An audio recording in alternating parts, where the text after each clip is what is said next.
It happened so fast that Harper didn't even register the heat of the coffee until the dark stain spread across the pale fabric of her dress.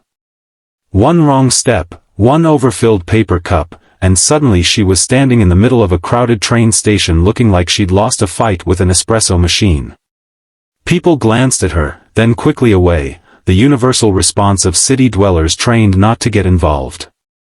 She laughed it off at first, brushing napkins against the wet fabric, but the stain only grew darker, stickier.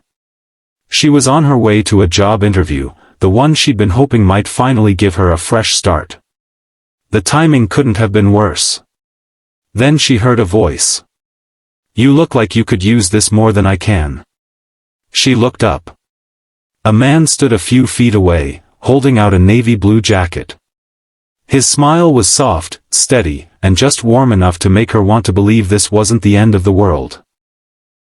At his side, a little girl clutched a pink backpack, studying Harper with big, curious eyes. Harper shook her head, embarrassed. "I couldn't possibly."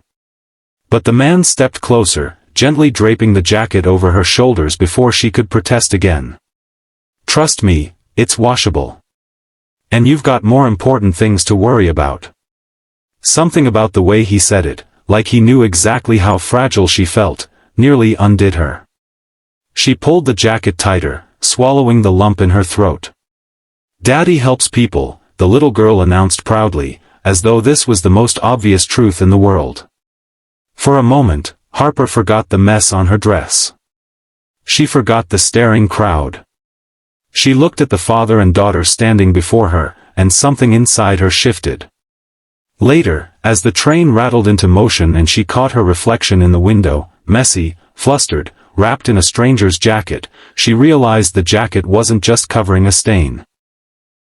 It was covering the weight she'd been carrying, the fear that no one cared, that she was alone in this giant, indifferent city. And in that small, ordinary moment, coffee-stained dress, borrowed jacket, a stranger's smile, Harper felt seen.